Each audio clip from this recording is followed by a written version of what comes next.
Peppino Tinari e Angela Di Crescenzo, cuochi e creatori di Villa Maiella, ristorante stellato di Guardia Grele, in provincia di Chieti, emblema della cultura agropastorale e gourmet dell'Abruzzo.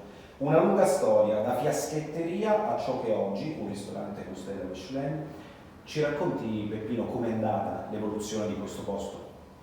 Allora, l'evoluzione ha avuto 50 anni di età e l'ha cominciato mia madre nel 68, cominciando con una fiaschetteria, vendeva vino, birra, e gli avventori erano delle persone che lavoravano alla fornace di Mattoni, che sta qua vicino, ormai dismessa, e la stessa cosa un mulino dove c'erano sia i dipendenti sia gli autisti che venivano a scaricare il grano, a caricare la farina, venivano a prendersi il panino, il bicchiere di vino, di birra, e pian piano mia madre ha cominciato, ci ha visto bene perché ha cominciato a fare anche qualche piatto di pasta per questi operai, diciamo.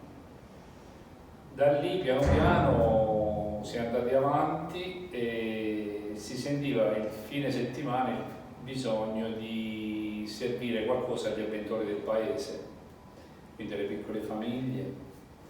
Da lì poi sono cominciati i piccoli banchettini, le comitive degli amici che venivano la sera a cena, il sabato sera, che mia madre gli cucinava tra le polpette di cavallo, le braciole, il piatto tipico di Guardia Grele, le lumache, il capretto, quando era periodo naturalmente, l'agnello, il gallo, tutti i prodotti che a casa magari non potevano fare o avevano difficoltà, e quindi noi eravamo diffusori di questi piatti non realizzabili a casa, tipo anche le lumache, che per prepararli ci volevano 2 o 3 giorni, quindi lo spazio, il tempo e tanta pazienza. Da lì io ho visto che insieme seguivo mamma a distanza perché ero un bambino, avevo 7-8 anni.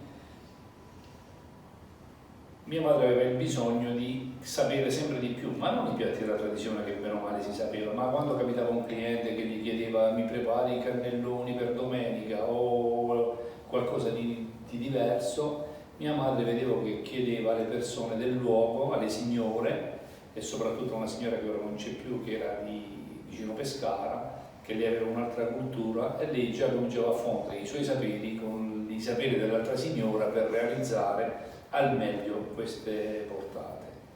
Io, vedendo così che mia madre andava sempre chiedendo, ho detto ma perché deve chiedere? Io ho detto io devo fare la scuola alberghiera, devo capire, devo sapere, così mia madre non va più a chiedere alle persone. E difatti così ho fatto. Ho frequentato l'alberghiera a Roccaraso per 5 anni e da lì sono entrato nel mondo, in questo magnifico mondo. Dalla scuola, i primi lavori nei ristoranti e negli alberghi del posto, quindi Roccaraso e Rivisondoli, poi sono stato a Venezia e Cipriani dove ho lavorato per 3 anni lì, e poi a maggiore età ho detto o rimango fuori o ritorno nel mio paese. La scelta con Venezia è stata molto facile perché io, essendo amante della montagna, il mare mi piace ma relativamente poco, ho detto voglio tornare a casa e mettere in atto quello che ho imparato. Quindi dall'osteria, trattoria, volevo trasformare l'attività dei miei con un qualcosa di più. E tornando qui, insieme a mia madre, mio padre e mia sorella, ho cercato di dare una svolta. Però i tempi erano quelli che erano e solo tornando qui mi sono reso conto che alcuni piatti che facevamo al Cipriani, che all'epoca era tra i primi 10 alberghi nel mondo, non potevo metterli in pratica qui perché stavamo sempre in un paesino, quindi che ne so, un carpaccio di manzo, che lì lo facevamo, l'aveva ideato Enrico Cipriani con lo chef, all'epoca che c'ero anche io. Chi lo mangiava qui in Abruzzo? Forse neanche il 10% di chi abitava in Abruzzo.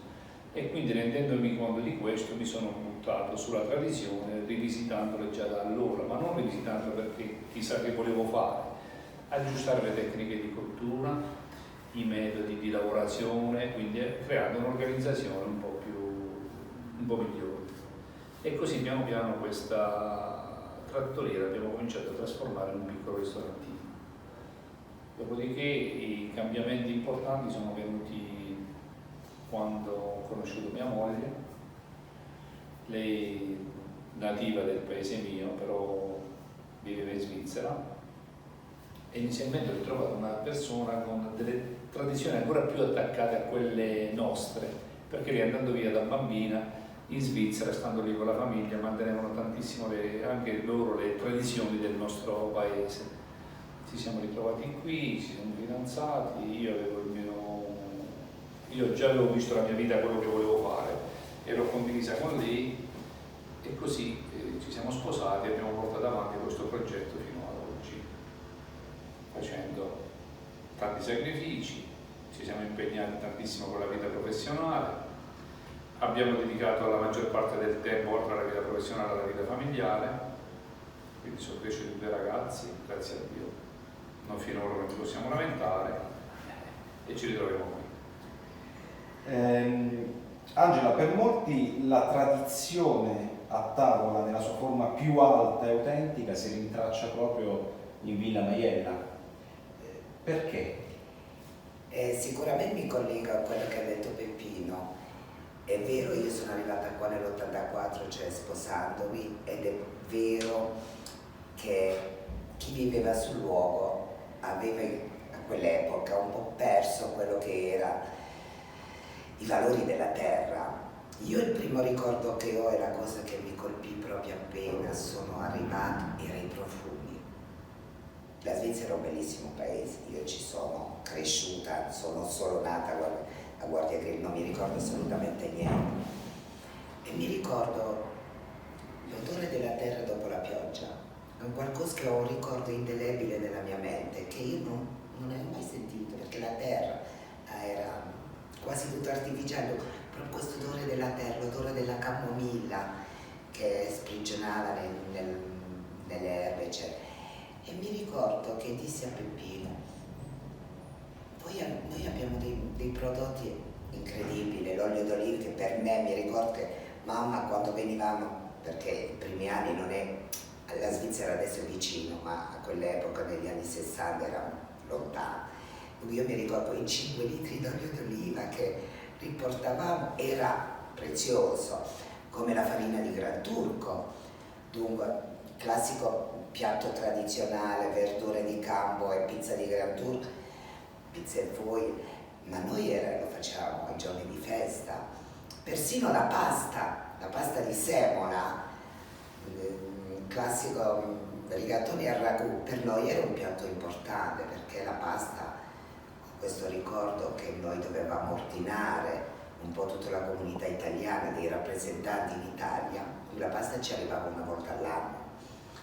Avevamo questo armadio murale con questa pasta e tu te lo tenevi.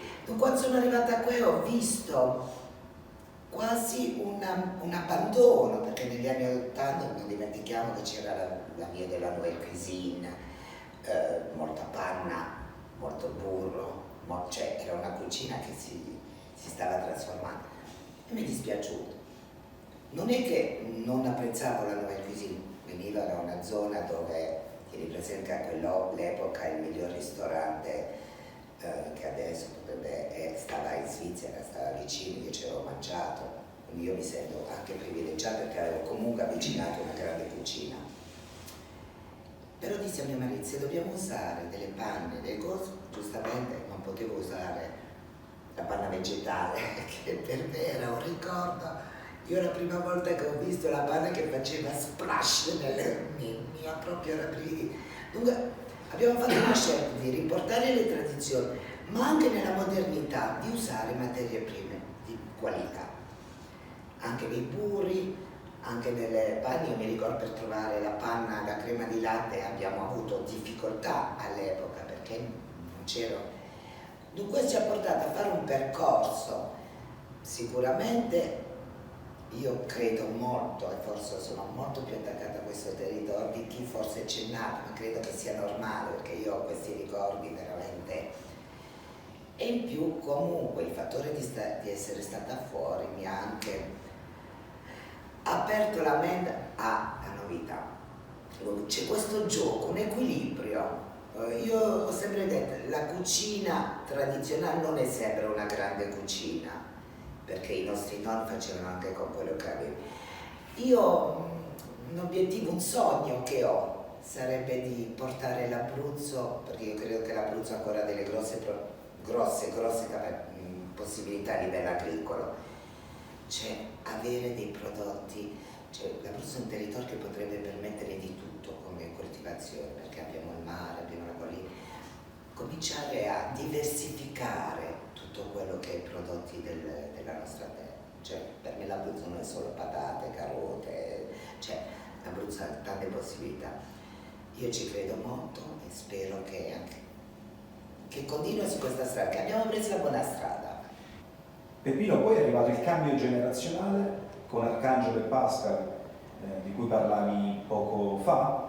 Che cosa avete tramandato a loro e che cosa è cambiato poi negli anni in Villa Maiella? Allora, giorni fa stavo sfogliando delle foto degli anni 90 e ho rivisto tantissime foto della vecchia cucina con mia madre e Arcangelo o Pascal sia a fare i gnocchi o la pasta fatta in casa col grembiulino messo, col cappellino, e mi ha ricordato tantissimo. Loro sono cresciuti con noi, quindi stavano sempre dentro la cucina o in sala quando non c'erano le persone. Al momento dei compiti si alternavano su un tavolo o su un altro, che mia moglie li seguiva perché all'epoca abbiamo lavorato tantissimo. La paura di mia moglie era che educazione davamo ai nostri figli perché non avevamo tempo. E io gli ho sempre detto, non ti preoccupare, quel poco tempo che noi abbiamo lo dedicheremo soprattutto ai figli e sicuramente sarà intenso, tale da concentrare un po' tutto. Quindi è inutile che abbiamo stiamo una giornata insieme, ma anche 2 ore possiamo dare tanto ai figli, basta che lo facciamo con intelligenza.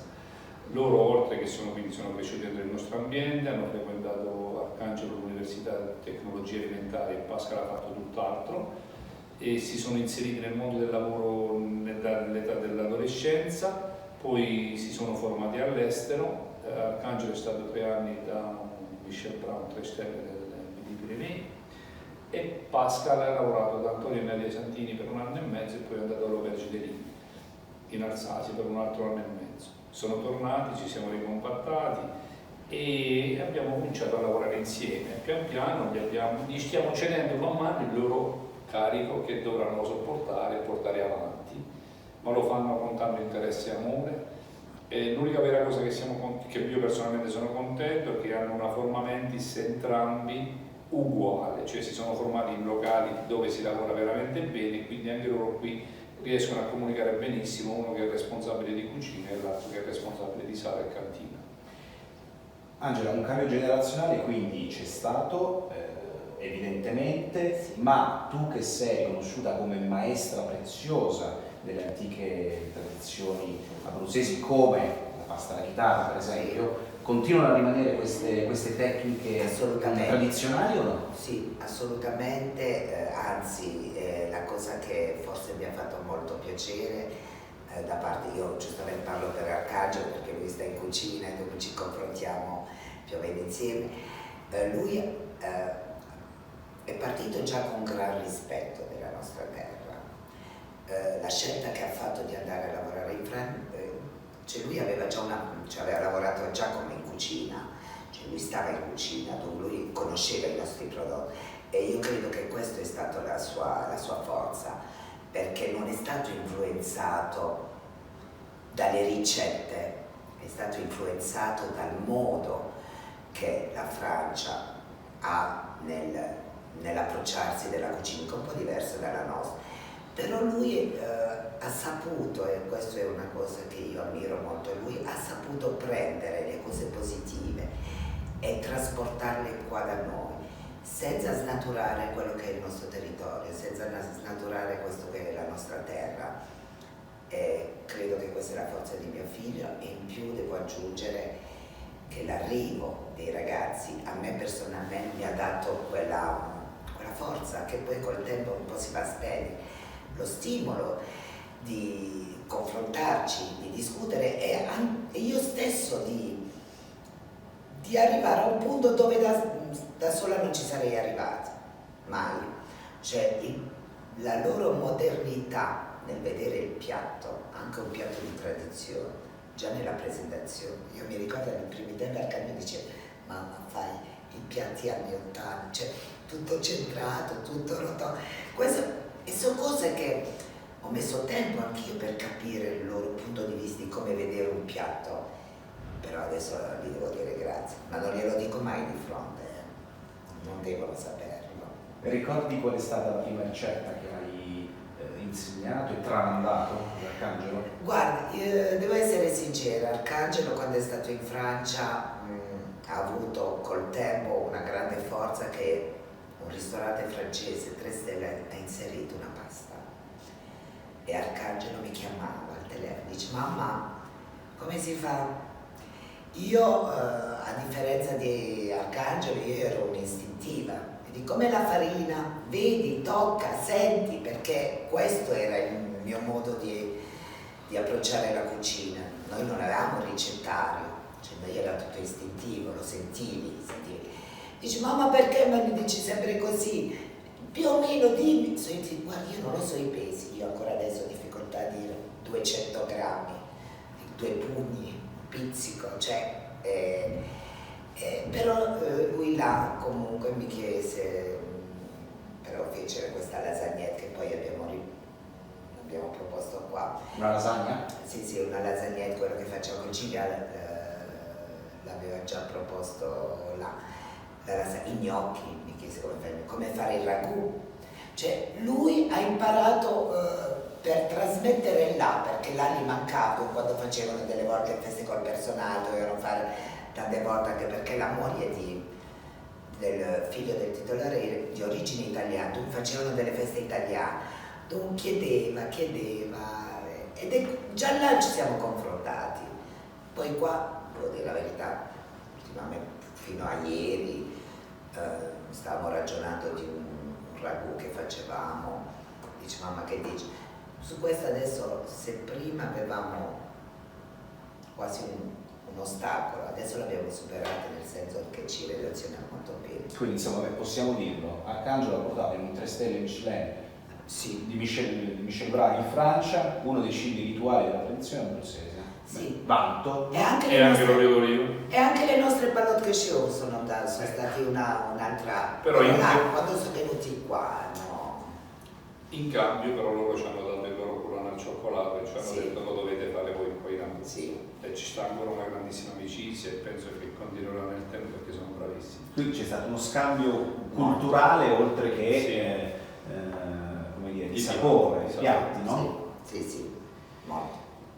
Un aspetto fondamentale, oltre al ristorante, alle capacità, alla famiglia, al nucleo familiare, è anche ciò che c'è attorno a questo ristorante, territorialmente parlando, la maiella madre che tutto attorno abbraccia. Allora, quanto influenza la vostra cucina e il vostro pensiero? Tanto. Se partiamo dalle erbe spontanee, dagli asparagi, dai funghi, dai tartufi, dai frutti di bosco, abbiamo una dispensa immensa e abbiamo creato una rete di raccoglitori che ogni stagione ci sta chi ci porta l'asparago selvatico, chi ti porta la pimpinella, chi ti porta gli orapi, e quindi abbiamo queste erbe spontanee tantissime. E in più abbiamo creato anche una rete di contadini che ci coltivano, tipo le cipolle di Figlio Petri, le patate di Pizzo Ferrato, il fico secco di Atessa che ci abbiamo fatto un torrone.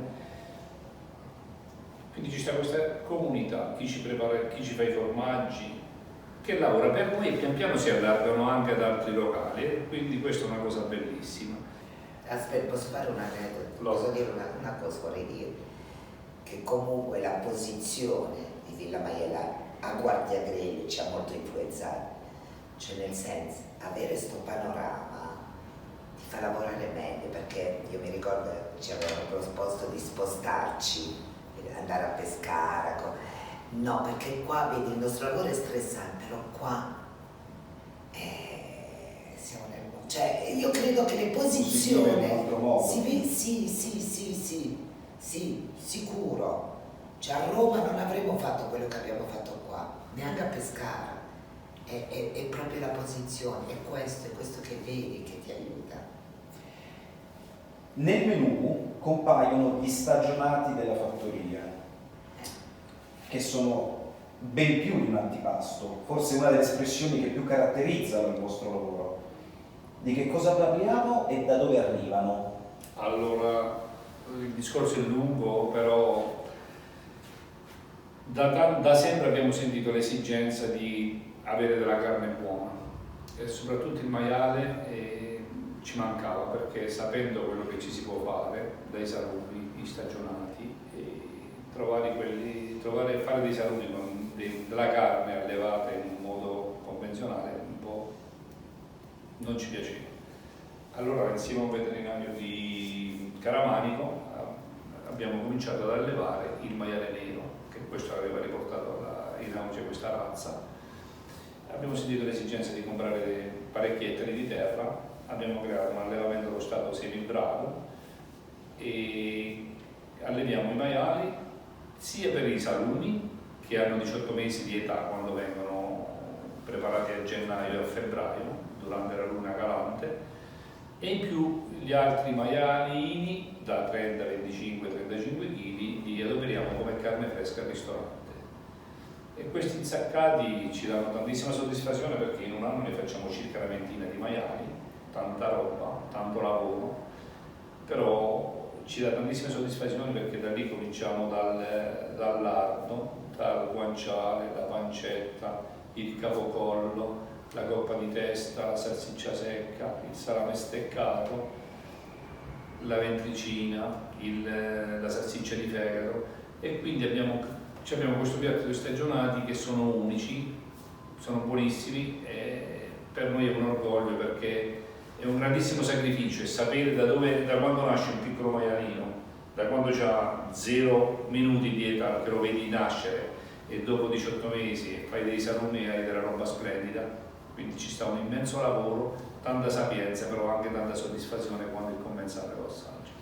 E infatti dicevamo ben oltre un antipasto, no? E come dice l'antropologo Marino Niola, carnevale fa rima con maiale. Voi come date onore a questo, come rendete onore a questo animale? Allora, in Abruzzo c'è una grande tradizione, sì, no? Che cosa fate? Allora, vedi, la parte più innovativa e moderna l'ha creato Arcangelo, pensando al burro che sta in tutte le tavole, non nella nostra del nord.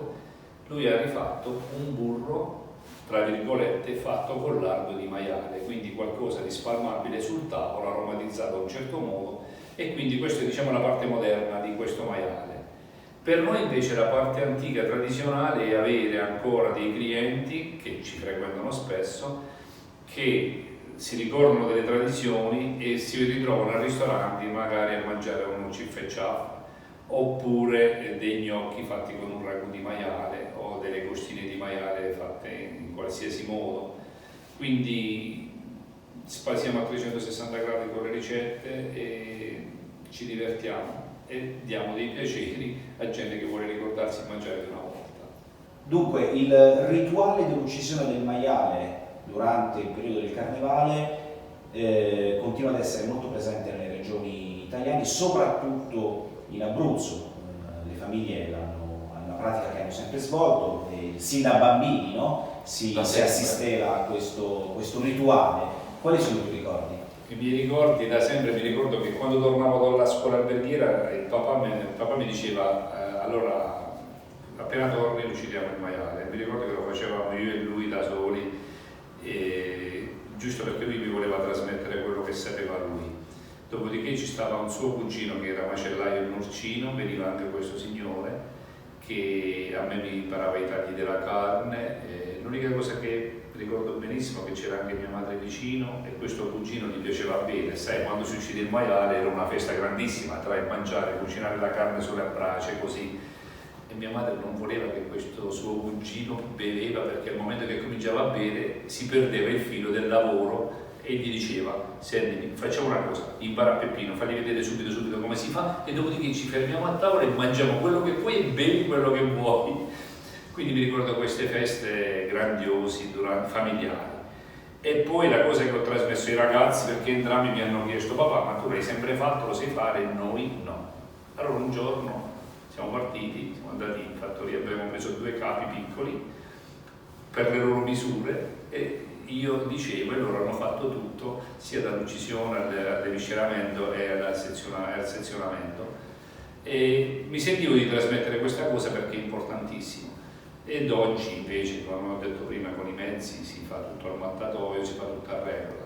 Ma allora tipo il sanguinaccio, che è una cosa che oggi non si fa più, recuperavamo il sangue del maiale, si lavorava a caldo man mano che fuoriusciva dall'animale e poi veniva fatto cuocere lentamente inserendoci dentro cioccolata, noci, mandorle, buccia d'arancia e quindi creava questa, tra virgolette, marmellata fatta col sangue arricchita di questi semi, zucchero, cioccolata, che era una cosa fantastica ed è speciale. Solo a ricordarmi ora mi viene l'acquolina in bocca. No, questo devo aggiungere che effettivamente io il sanguinaccio l'avevo assaggiato però da bambino, non essendo vissuta qua, non l'avevo mai visto, e quello è qualcosa che ho voluto imparare.